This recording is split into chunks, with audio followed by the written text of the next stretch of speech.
원인을 알 수 없는 이상한 병에 걸린 중년 신사가 있었습니다.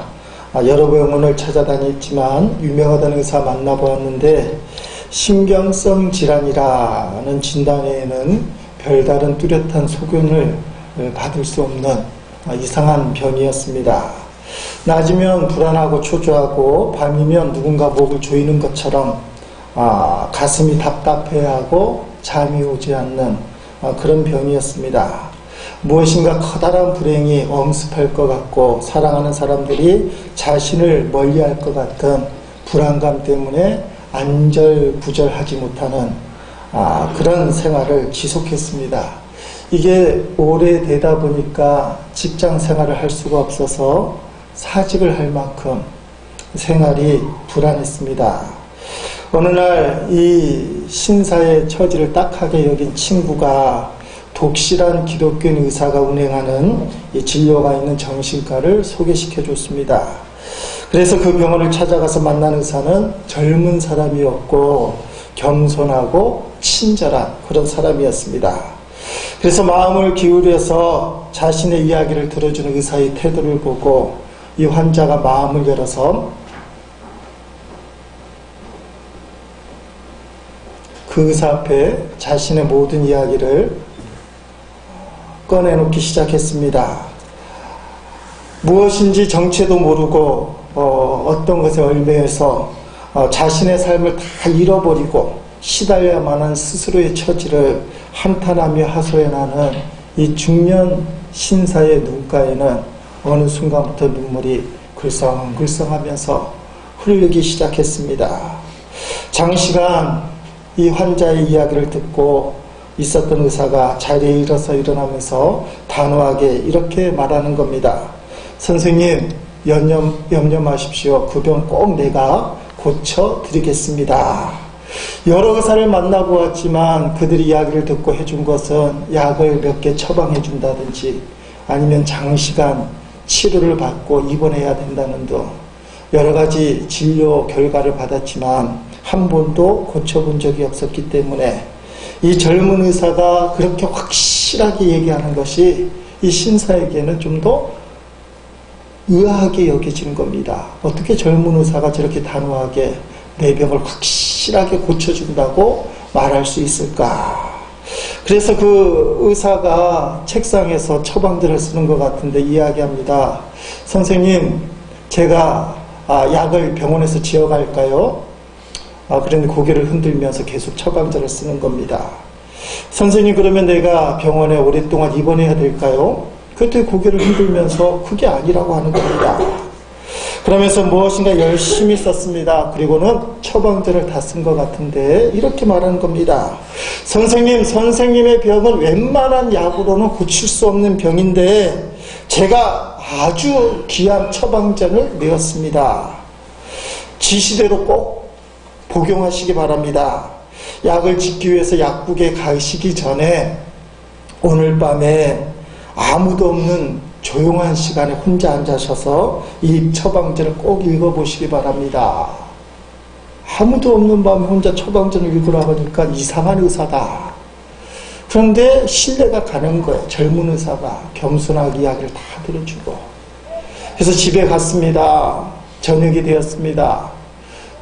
가족들과 도란도란 이야기하다가 가족들이 다 잠을 잔 다음에 의사가 건네준 처방전을 침대방 머리에 꺼내서 뜯어서 읽어보기 시작했어요. 처방전의 내용이 이겁니다. 기아의 신속한 쾌유를 기원하며 다음과 같이 처방합니다. 스크린에 나오는데 약의 이름이 뭐예요? 구약. 약의 종류 시편 23편. 용법인 용량 어떻게 먹습니까? 읽어봅니다. 하루 5차례 식전 식후에 물 없이 천천히 씹어서 드십시오. 기타 사항이 뭐죠? 꾸준히 장기 복용하셔야 뚜렷한 효과를 볼 수 있습니다. 이걸 처방전을 읽은 이 신사가 처음에는 매우 분노했어요. 그 젊은 의사가 신뢰가 갈 만한데 이게 장난치는 것도 아니고, 아니 이게 갑자기 장난치는 것도 아니고 시편 23편을 하루에 5차례 식전 식후에 물 없이 그것을 씹어서 먹으면 이 병이 완전히 낫는다는 거예요. 그 젊은 의사가 그렇게 얘기했잖아. 내가 당신의 병을 완전히 고쳐주겠습니다.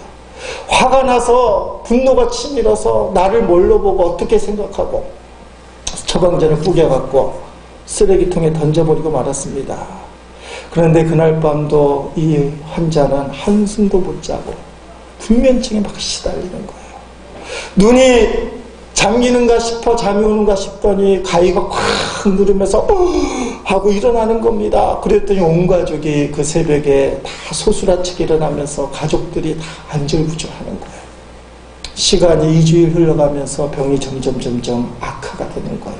나아지지 않는 겁니다. 그랬더니 이 신사 마음속에, 환자 마음속에 그 의사가 쓰었던 처방전이 기억이 나는 거예요. 그래서 옆에 먼지 쌓여있던 성경을 툭툭 쳐서 그리고 독서 카드를 꺼내서 책상 한 구석에 앉아서 시편 23편을 독서 카드에 깨알같이 썼습니다. 그리고는 의사의 지시에 따라서 하루에 5번씩 말씀을 천천히 읽기 시작했어요. 일어나자마자 1번 보고, 아침 식사 후에 2번 보고, 점심 먹고 3번 보고, 저녁 먹고 4번 보고, 잠자기 전에 마지막 5번으로 보고, 이렇게 며칠을 해나기 시작합니다. 한 달이 흘렀습니다. 그날도 아침 일어나서 시편 23편을 천천히 읽고 있는데 이제는 하도 많이 읽어서 자신의 의지와 상관없이 시편 23편을 거의 외우게 되었어요. 그래서 조용히 눈을 감고 성경을 펼치나 시편 23편을 묵상하고 암송하는 것입니다. 여호와는 나의 목자시니 내게 부족함이 없으리로다. 그가 나를 푸른 풀밭에 누이시며 실만한 물가로 인도하시는도다. 내 영혼을 소생시키시고 자기 이름을 위하여 의의 길로 인도하시는도다. 내가 사망의 음침한 골짜기를 다닐지라도 해를 두려워하지 않을 것은 주께서 나와 함께 하심이라. 주의 지팡이와 막대기가 나를 안위하시나이다. 주께서 내 온수의 목전에서 내게 상을 차려주시고 기름을 내 머리에 부으셨으니 내 잔이 넘치나이다. 내 평생의 선하심과 인자하심이 반드시 나를 따르리니 내가 여호와의 집에 영원히 살리로다. 아멘. 그런데 시편 23편 첫 소절을 읽을 때부터 무엇인가 영적인 망치를 맞듯이 어떤 심령이 무너지는 것 같은 콘크리트 벽이 무너지는 것 같은 어떤 마음의 감동과 충격이 임하기 시작하는 겁니다. 가슴 속에 응어리졌던 무거운 그 응어리가 하나하나씩 부드럽게 풀리는 그런 느낌이 들기 시작하는 겁니다. 영혼의 깊은 곳에서부터 꽉꽉 움츠러 놓았던, 숨겨 놓았던 무엇인가가 자기 가슴을 울리면서 통곡하기 시작하는 거예요. 울기 시작하는 것입니다. 그때 그는 자신의 참모습을 보기 시작했어요. 사회에서는 그는 잘 나가는 촉망받는 사람이었고 자기 혼자는 능력자라고 생각을 했는데 지금은 이유도 알 수 없는 병에 걸려서 잠도 못 자는 버림받은 그런 모습을 보기 시작하는 거예요. 내가 얼마나 강한 사람이었는지 스스로를 힘있는 사람, 능력 있는 사람으로 생각했는데 지금은 집을 떠난 둘째 아들처럼 방황하고 외로운 자신의 모습, 영적인 초라함을 보기 시작하는 거예요. 그래서 처음으로 하나님 앞에 통곡하면서 우는 거예요. 내가 어쩌다가 이렇게 되었습니까? 그 통곡하며 울기 시작하는 거예요. 그러면서 느껴지는 것이 내가 하나님 앞에 얼마나 불순종하게 살았는지 영적으로 초라한 자기 모습이 이제 보이기 시작하는 거예요. 누더기가 돼 있고 몹쓸병에 걸려서 그 병원들을 많이 다녀봤고 좋은 의사 만나봤지만 고치지 못한 실병. 그래서 주님 앞에 그가 눈물을 흘리기 시작합니다. 자신의 삶에 대해서 내가 영적인 삶을 살았지 못한 것에 대해서 뼈저리게 후회를 하기 시작했어요. 근데 이분이 읽기는 시편 23편을 읽었는데 거기서 독생자를 보낸 하나님의 복음을 만나게 됐어요. 읽기는 시편 23편인데 시편 23편 속에 예수님이 계신 것을 보게 됐어요. 그래서 그는 그 은혜 앞에 울고 또 울고 또 울기 시작하는데, 계속해서 통곡하는데 하나님의 은혜와 감동이 그 마음속에 임하기 시작했어요. 치유의 역사가 일어나기 시작하는 걸 느꼈습니다. 응어리가 다 풀어나가는 거예요. 결국은 이 신사가 그날 그 경험을 통해서 시편 23편 1절부터 외우는데 무엇인가 충격을 받고, 그것으로 인해서 그의 정신적인 질병이 치유받았다. 그래서 그 이야기 제목이 이상한 처방전, 희한한 처방전, 그렇게 부르기 시작한 거예요. 사랑하는 성도 여러분, 지난 1년 동안 우리가 절기 주일 빼고는 매 주일마다 시편 23편을 근거로 말씀을 들어왔습니다. 여러분 마음속에 무엇이 남아있고 지금 무엇을 붙들고 있습니까? 혹시 2012년도 교회 표가 기억나십니까? 주보에 나와 있죠. 주보 제일 앞에 보시면 다 같이 읽어보십니다. 읽어본다는 게 참 우습긴 하지만 다 같이 말해봅니다. 시작. 부족함이 없으신 주님. 그렇게 돼 있어요. 부족함이 없으신 주님. 주님 한 분만으로 만족합니다. 그 세상 어떤 것으로 만족하는 것이 아니고 주님 한 분만으로, 주님이 부족함이 없기 때문에 저는 주님 한 분만으로 만족합니다. 이 말씀을 위해서 제가 2012년도 말씀을 증거했고, 여러분 삶 가운데, 신앙 가운데 예수님만이 딱 자리 잡기를 기대하고 있습니다. 저와 여러분의 삶 가운데 세상 것 다 잃어도 주님만 남아있으면 그건 부족함이 없는 삶이에요. 세상 모든 걸 얻어도 주님을 잃어버리면 모든 것을 잃어버린 것이고, 세상 모든 걸 잃어도 주님을 얻으면 모든 것을 얻은 것입니다. 어느 찬양 가사 중에, 찬양 중에 나오는 멘트예요. 저는 그 말이 맞다고 생각합니다. 주님이 우리에게 부족함이 없다는 것, 지금 현실적으로는 부족함이 많잖아. 우리 교회도 2012년도 지났지만 부족함이 많잖아요. 그러나 우리 주님은 그분 자체는 부족함이 없다. 우리 주님은 부족함이 없습니다. 그게 2012년도의 고백이 되는 거예요. 그 주님 때문에 감사하고 기뻐하고, 때로는 그 주님 때문에 내가 주님 앞에 더 열심을 내지 못하고 그 사랑과 은혜에 보답하지 못하는 것 때문에 통분하고 가슴 아파하고 애통해하고, 그런 성도의 모습이 되는 것을 꿈꾸는 거예요. 그런 목사가 되는 걸 꿈꾸는 거예요. 여전히 세상 것 때문에 기뻐하고 감사하고 슬퍼하고 애통하는 그런 세상적인 삶이 아니라, 돈이 생기면 감사하고 건강이 생기면 감사하고 세상적인 무엇인가 잃어버리면 애타하고 가슴 아파하고. 여러분 어떤 분은 돈을 잃어버리면 그거 찾기 위해서 며칠을 그렇게 고생하는 거예요. 어떤 분은 새벽 4시에도 교회 찾아오더라고요. 돈 잃어버리니까. 그런데 주님을 향한 열정을 잃어버렸을 때는 여러분 어떤 모습을 보입니까? 별거 아니라고 생각하는 거예요. 돈 몇 푼 잃어버리면 새벽까지 찾아와서 그거 찾느라고 난리인데, 주님을 향한 사랑을 잃어버리면, 기도하는 마음을 잃어버리면, 교회 사랑하는 마음을 잃어버리면 그럴 수 있지 뭐. 예배 잘 나오던 사람이 예배를 안 드리게 돼도 그럴 수 있지요. 주님 한 분만으로 만족하겠다는 삶이 아니에요. 자기도 모르게 세상이 기준이 되는 거예요. 사랑하는 성도 여러분, 주님 한 분만으로 만족하며 나는 주님 한 분 때문에 기뻐하고 감사하고, 또 주님을 향한 마음이 없을 때 그것 때문에 통곡하고 애절해하고, 그런 주님 중심의 삶을 살 수 있기를 주님의 이름으로 간절히 축원드립니다.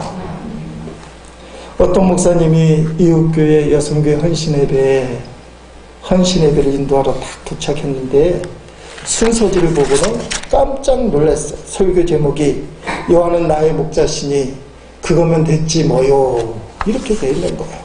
아니, 설교 제목이 좀 이상하잖아요. 여호와는 나의 목자시니 그거면 됐지 뭐요. 그래서 자초지종을 알아보니까 그런 거예요. 그 교회 여성교회 회장이 목사님에게 전화를 해서 설교 제목이 뭡니까? 여호와는 나의 목자시니, 목사님 말씀을 드렸는데 여성교회 회장이 신이로 끝나는 게 이상한 거예요. 문장이 완성이 돼야 되는데 여호와는 나의 목자시니. 그래서 또 다른 건 없습니까? 했더니 목사님 그거면 됐지 뭐요. 그렇게 했다는 거예요. 여성교회 회장이 그걸 알아듣고는 문장을 만들었어요. 여호와는 나의 목자시니 그것이면 됐지 뭐요. 그게 설교 제목이 된 거예요. 그 목사님이 설교하려고 하다 너무 웃긴 거예요. 여호와는 나의 목자시니 설교하려는데 그거면 됐지 뭐요. 이게 도대체 뭐냐. 그 설교할 때 막 웃겨서 얘기하는데 근데 곱씹어 볼수록 은혜가 되는 거예요. 여러분 머리가 참 좋을 거라고 생각을 하는데 방금 했던 멘트를 한번 해봅니다. 시작. 여호와는 나의 목자시니 그거면 됐지 뭐요. 몇 사람은 립싱크하는 사람이 있습니다. 마음속에 새기는 거야. 그 목사님이 은혜를 받은 거야. 여호와는 나의 목자시니 그거면 됐지 뭐요. 주님만 바라보고 주님만 생각하면 주님이 채워줘요. 그러면 돈 문제, 건강 문제, 위신 문제, 관계 문제가 물밀듯이 쫓아와도 그걸 덮을 수 있는 은혜가 임하기 시작합니다. 그러면 자기도 모르게 주님 괜찮습니다. 주님이 계시니 괜찮습니다. 난 주님 때문에 만족합니다. 그런 고백이 나오는 거예요. 근데 그 고백을 뛰어넘어서 계속 주님을 묵상하다 보면 내가 주님을 위해서라면 뭘 하겠습니다. 우리 주님은 반드시 좋은 것을 주시는 좋은 목자인 줄 믿습니다.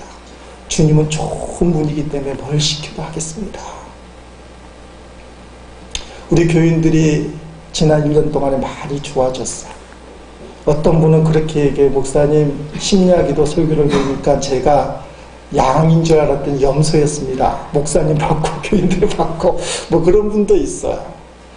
여러분 주님의 뜻이라면 목이라도 내놓을 수 있어야 돼요. 실제로 성경 이사에도 나왔지만 양들은 털을 깎일 때나 도살당할 때 유일하게 가만히 있는 짐승이에요. 염소는 도망갑니다. 이게 머리가 빨리 돌아가서 죽을 때가 되면 죽지 않으려 몸부림쳐요. 근데 양은 실제로 목자들이 양을 잡기 위해서 손님이 오면 양고기를 내놓기 위해서 목을 이렇게 딱 치려는 그 순간까지도 가만히 있다는 거. 목자를 신뢰하는 거예요. 목자 뜻이라면 내가 죽겠다는 거예요. 지난 1년을 돌아보니까 우리 교회에 자아가 강한 성도들이 많잖아요. 그분들이 많이 녹아졌어요. 옛날 같으면 저렇게 가운데 전기난로 켜면 뭐라고 얘기하면 꼭 꺼야 되는 분위기인데 이제 켜놓으면 수그러들잖아요. 옛날엔 자기 생각대로 다 하려고 했지만 잠잠해져서 참아내는 것, 뜻이 있으려니 하고 포기하는 것, 희생하는 정신, 그게 주님의 뜻이라면, 주님을 묵상하면 주님이 더 좋은 곳으로 역사하실 것이라는 믿음이 생기기 시작하는 거예요. 내 뜻대로 하는 사람이 이제는 그래 한번 주님이 어떻게 역사하시나 기대 좀 해보자 이렇게 바뀌는 거예요. 그런 사람이 궁극적으로 어떻게 가야 됩니까? 목자의 양처럼 목숨을 주를 위해 줄 수 있는, 그게 궁극적인 성도의 모습, 주님 닮아가는 모습. 주님이 십자가에서 우리를 위해서 목숨을 주셨잖아요. 그 모습이 되기 시작하는 거예요. 언제가 얘기한 적이 있습니다. 우리 교회, 우리나라 초대교회 때는 선교사님들이 복음을 전파하러 다녀서 선교사의 발길이 세워지는 곳곳마다 교회들이 세워졌어요. 근데 교회는 많고 목사는 없고 성경도 별로 없습니다. 그래서 주일날 되면 선교사님들이 바빠요. A교회, B교회, C교회, D교회 예배를 몇 군데를 가서 드려야 되는 거예요. 그런데 나머지 예배는 어떡합니까? 나머지 예배는 자체적으로 해결을 해야 되는 거예요. 그래서 그 교인들 중에 글 좀 읽을 줄 아는 나이 많은 성도를 조사로 세웠어요. 조사. 그래서 이 양반이 예배 시간이 되면 목사님도 없고 선교사님도 없으니까 성경 읽고 그냥 생각나는 대로 은혜대로 이제 설교를 하는 거예요. 그런 시스템이었어요. 경상북도 어느 산골짜기의 일입니다. 저녁 예배가 됐어요. 조사가 나옵니다. 전깃불이 없는 어둠컴컴한 등불 밑에 성경이 있는데 성경이 지금은 띄어쓰기가 잘 돼 있지만 띄어쓰기가 안 돼 있잖아요. 또 조사가 돋보기를 쓰고 한글을 겨우 띄엄띄엄 읽는 거예요. 근데 그날 말씀이 시편 23편이요. 조사가 이 어두컴컴한 등불 밑에서 두꺼운 돋보기 안경을 끼고 시편 23편을 띄어쓰기도 안 되는 게 있는데 여호와는 나의 목자시니 내게 부족함 뭐 이렇게 읽는 거예요.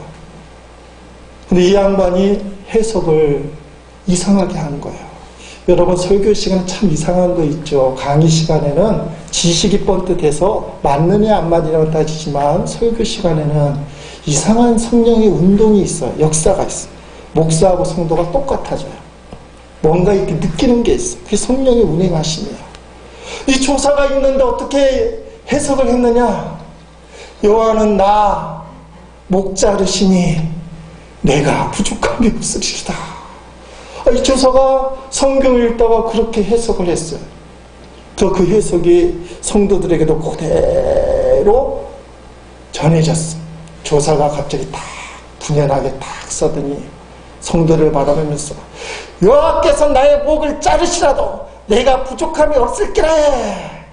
그랬더니 성도들 아멘 아멘 나도 그래요 나도 그래요. 하나님이 목을 잘랐는데도 내게 부족함이 없습니다. 내가 부족함이 없습니다. 그 얼마나 마음에 결의가 가득한 걸. 하나님은 좋은 하나님이니 설령 내가 죽는 것도 하나님이 드시면 죽겠습니다. 여러분 이런 고백이 있기를 주의 이름으로 축원드립니다. 그게 부족함 없으신 주님을 신뢰하는 거예요. 전적으로 신뢰하는 거예요. 전적으로 신뢰하지 않는 사람은 어떻게 해요? 필요할 때만 주님을 의지하고 필요 없으면 뒤에가 계세요 주님. 주님 이런 때는 뒤에가 계시는 거예요. 필요할 때는 주님 앞에 와 계세요. 필요 없으면 뒤에 와 계세요. 제가 알아서 할게요. 그런 분은 목을 못 잘라요. 이거 큰일 날 이야기입니다. 그런데 양처럼 죽는 순간까지도 주님의 뜻이라면 내 목을 자르십시오. 이게 보통 신앙이 아니에요. 그래서 순교하는 거예요. 왜 그렇습니까? 육신의 삶이 전부가 아닌 걸 보기 때문에. 시편 23편이 그래서 위대한 거예요. 임종을 맞는 사람들의 거의 많은 사람들이 시편 23편을 외우기를 원하고 듣기를 원해요.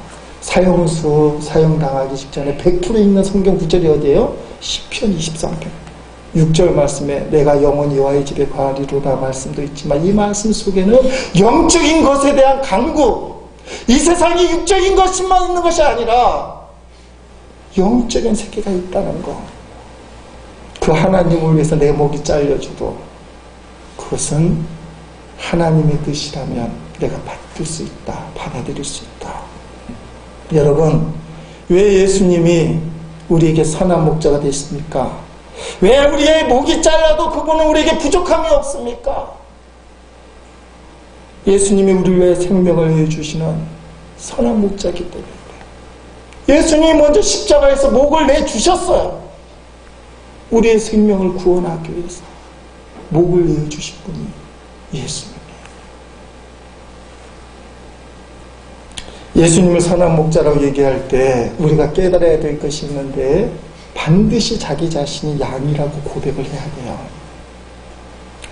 희한한 처방전을 받은 중년 신사가 불면증, 이유를 알 수 없는 질병에 걸렸을 때 자기는 양이라고 생각하는지 몰랐지만 사실은 염소였다는 겁니다.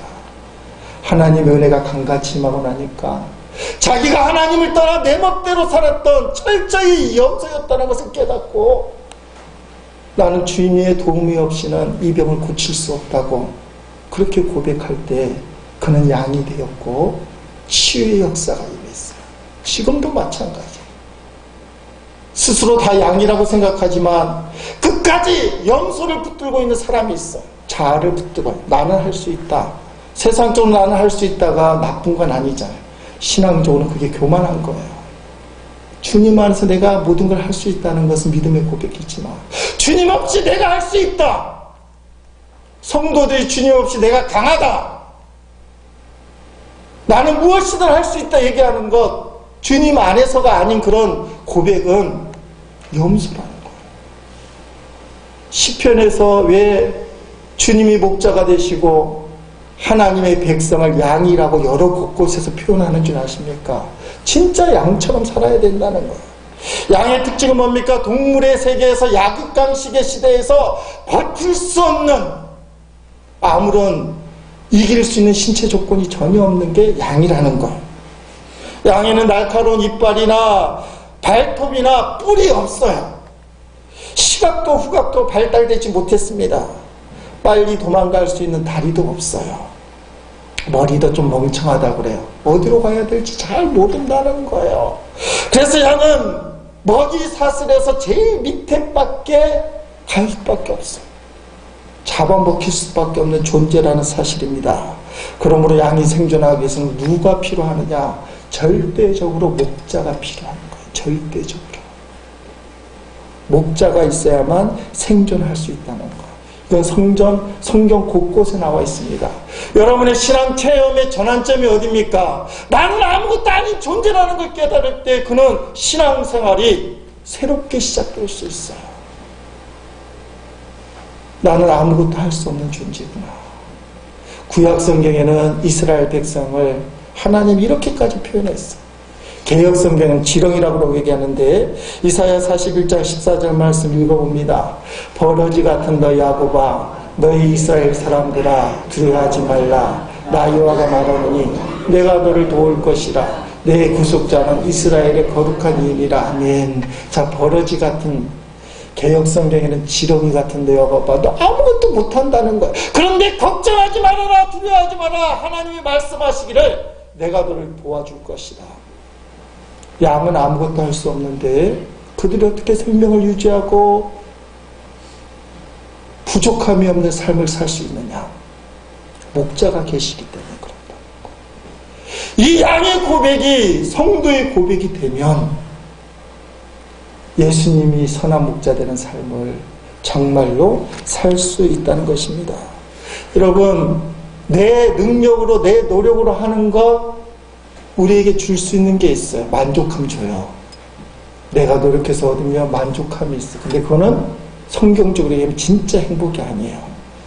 자신의 노력을 얻는 것은 한계가 있고 그것은 불안할 수밖에 없어요. 자기 자신이 잘 알아요. 아, 이거는 한계가 있고 불안한 거구나. 엊그제 우리 교회에 나오는 학생, 우리 큰아들 친구인데 박상아 어머님이 소천을 했어요. 집사람하고 우리 아들하고 이렇게 문상을 가보니까 42살에 간경화 투병하시다가 하늘나라 가셨어요. 얼마나 가슴이 아픕니까? 쟤네들 큰아들 또래에는 이게 충격적이었나 봐요. 부모님 돌아가신 게.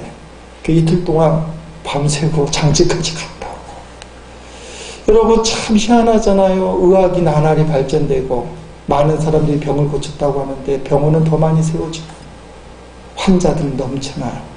이상한 병은 더 생겨나는 거예요. 사람이 노력해서 병을 잡는 줄 알았더니 못 잡는 거예요. 병은 더 심각해지는 거예요. 사람들은 더 고통당하는 거예요. 희한하잖아요. 사람이 노력해서 얻을 수 있다면 의학의 발전으로 병은 점점 줄어들어야 되고 사람은 건강해서 행복해야 되는데 시간이 갈수록 의학은 발달되는데 사람은 더 고통스럽다는 거예요. 더 괴로워한다는 거예요. 이게 자신이 얻을 수 있는 만족의 한계예요. 내가 얻은 돈, 내가 얻은 건강, 내가 얻은 명예의 한계고 그리고 스스로 그게 얼마나 불안한지 아는 거예요. 사랑하는 성도 여러분, 그렇기 때문에 성도만큼은 목자가 주는 걸 얻어야 돼요. 그것을 양의 문이라 표현했잖아요. 우리가 건강을 얻어도 돈을 얻어도 명예를 얻어도 어디를 통과해야 돼요? 양의 문이신 예수님을 통과해서 얻어야 돼요. 양의 문을 통과하지 않고 담을 뛰어넘는 것은 늑대나 일이에요. 우리가 무엇을 얻든지 양의 문을 통과해서 돼요. 그게 우리에게 평안을 주고 결국 우리를 믿음 위에 또 삶 위에 굳건하게 세울 수 있는 축복이 된다는 사실입니다. 여러분, 그런 입장에서 예수 믿는 사람들은 사망의 음침한 골짜기에서도 기뻐할 수 있어요. 주님의 지팡이와 막대기가 우리를 안위해 주신다고 성경은 이야기하고 있습니다. 한 걸음 더 나가서 죽을 병에 걸렸다. 어떻게 해야 되죠? 따라합시다. 죽어도 감사, 살아도 감사. 말은 참 잘하네. 죽을 병에 걸렸는데 죽어도 감사. 할렐루야. 네. 살면 당연히 감사하죠. 죽을 병을 고쳐주셨으니 얼마나 감사해요. 그런데 죽어도 감사. 이게 성도의 고백이 돼야 됩니다. 왜냐하면 죽어도 천국 가는 거예요. 예수 믿으면.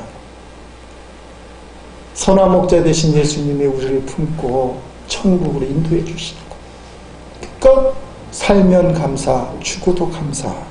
로마서 14장 8절 말씀 읽어봅니다. 우리가 살아도 주를 위하여 살고 죽어도 주를 위하여 죽나니 그러므로 사나 죽으나 우리가 주의 것이로다. 아멘. 사나 죽으나 주의 것입니다. 있으나 없으나 주의 것입니다. 주님이 나의 목자가 되어주시기 때문에 그렇습니다. 성도는 무엇을 하든지 주님 중심으로 살아야 된다. 실제로 양은 목자가 없으면 아까 말씀드린 것처럼 죽을 수밖에 없어요. 일이나 늑대, 맹수들이 그냥 두지 않아요. 순식간에 낚아채고 말아요. 목자에게서 멀리 떨어지면, 목자의 영향력을 벗어나면. 성도도 똑같아요.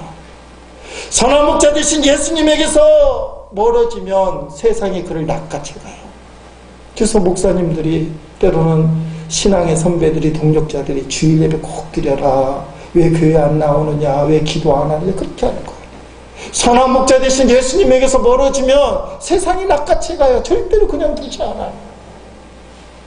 우는 사자같이 삼킬 자를 두루 찾아다니는 마귀가 그를 집어삼킨다는 거예요. 여러분, 선한 목자는 일이나 늑대가 공격해오면 막대기와 지팡이로 대신해서 싸우는 겁니다. 양을 지켜줘요.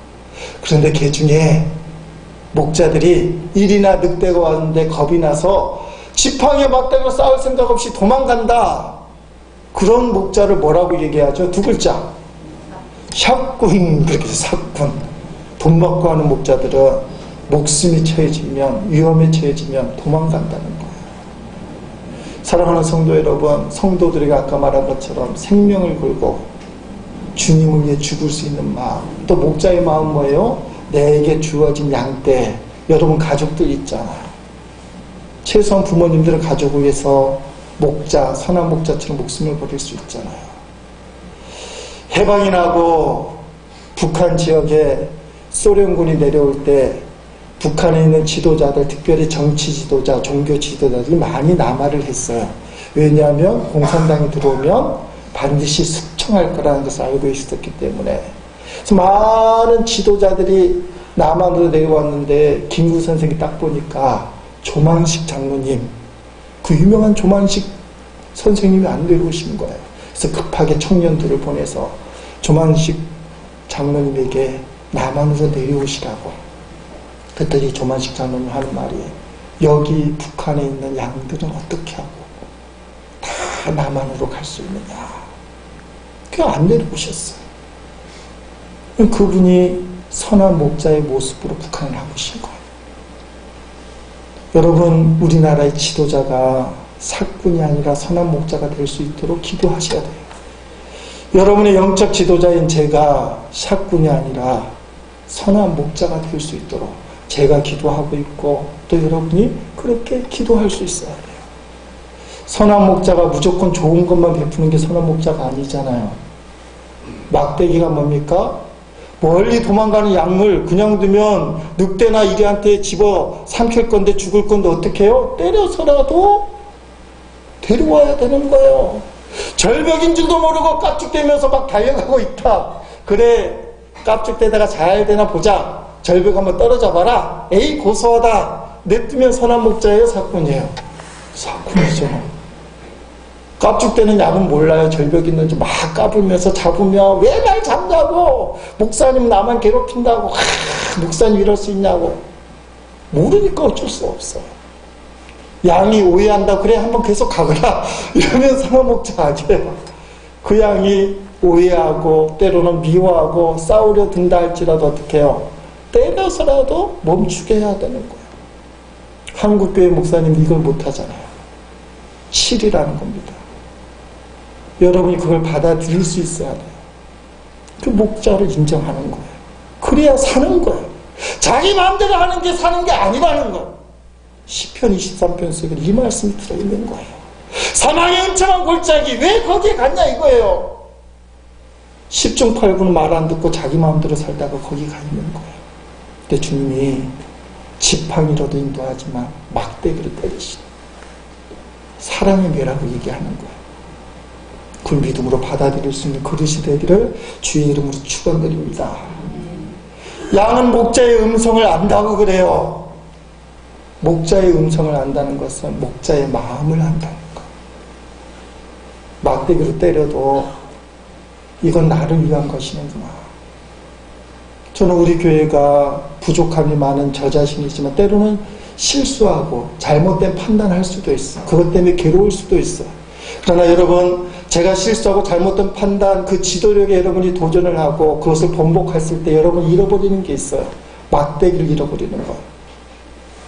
우리가 그걸 기억해야 돼요. 제가 잘못된 판단을 하고 실수를 해서 조금 큰 문제가 아닌 조금 손해를 보는 건 감당할 수 있는 능력이 돼야 돼요. 맷집을 키우는 거예요. 목사님 좀 실수해도 그걸 받아들이는 맷집이 되면 그때부터 막대기가 효과가 있고 여러분의 인생이 정말 부족함이 없는 선한 목자 되신 예수님의 인도함을 받기 시작해요. 그런데 사사건건 자기 의사를 표현하고 통과시키길 바란다면 제가 막대기를 들었을 때 진짜 사랑하는 마음으로 들어도 받아들일 수가 없게 되는 거예요. 그러니까 무엇이 중요한지를 생각해야 되는 거예요.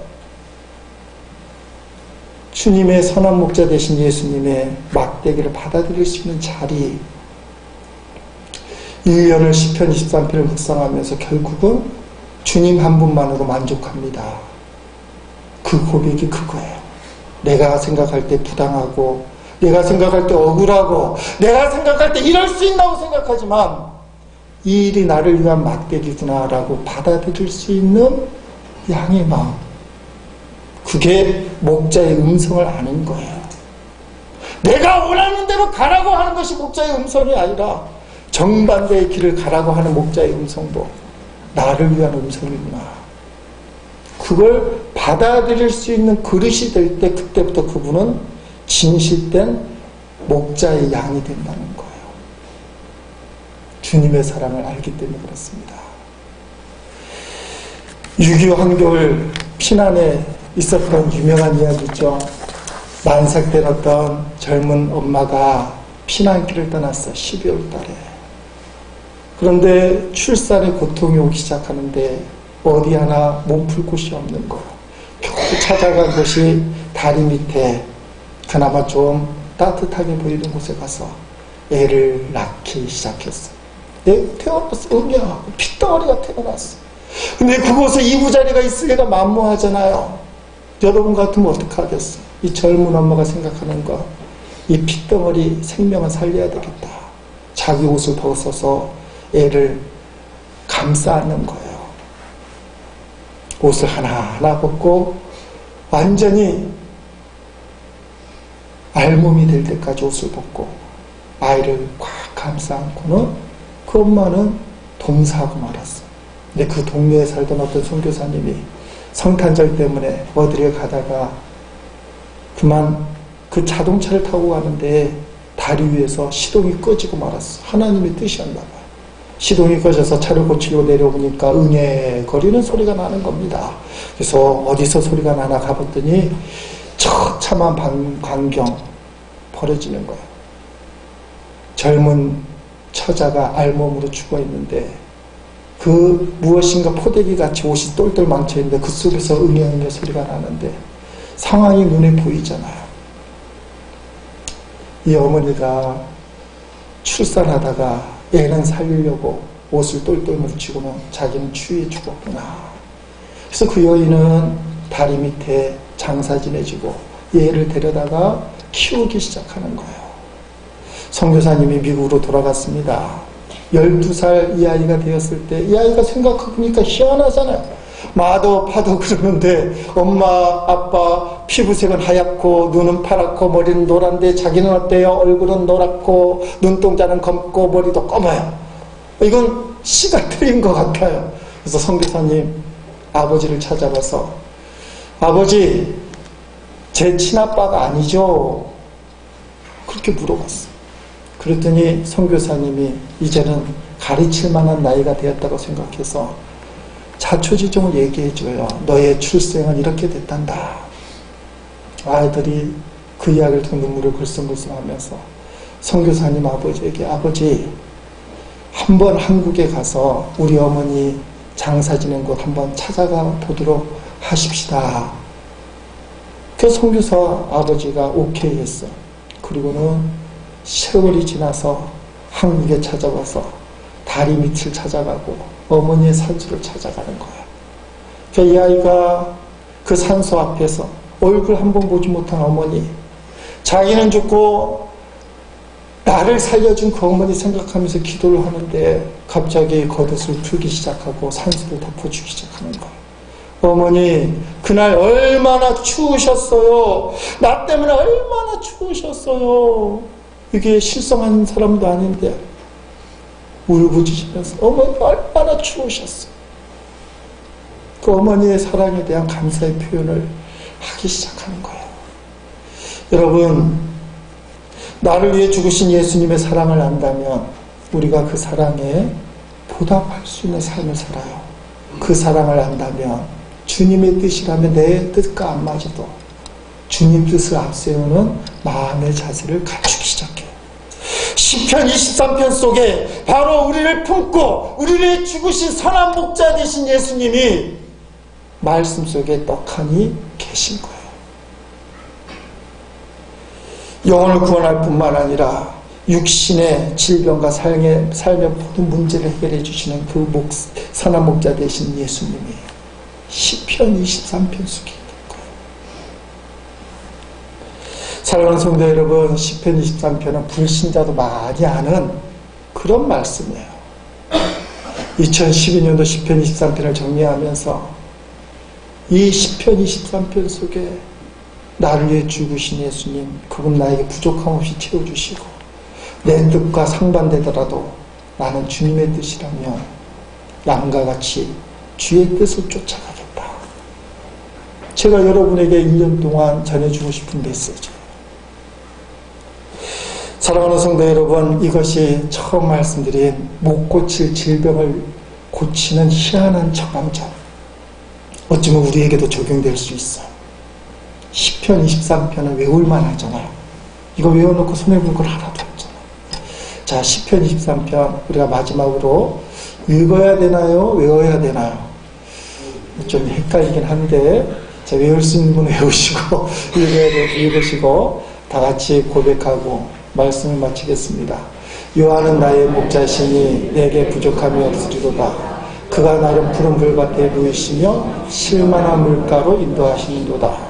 내 영혼을 소생시키시고 자기 이름을 위하여 의의 길로 인도하시는도다.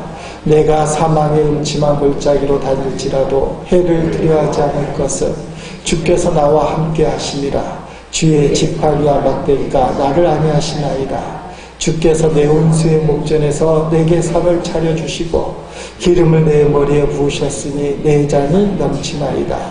내 평생의 선하심과 인자하심이 반드시 나를 따르리니 내가 여호와의 집에 영원히 살리로다. 아멘.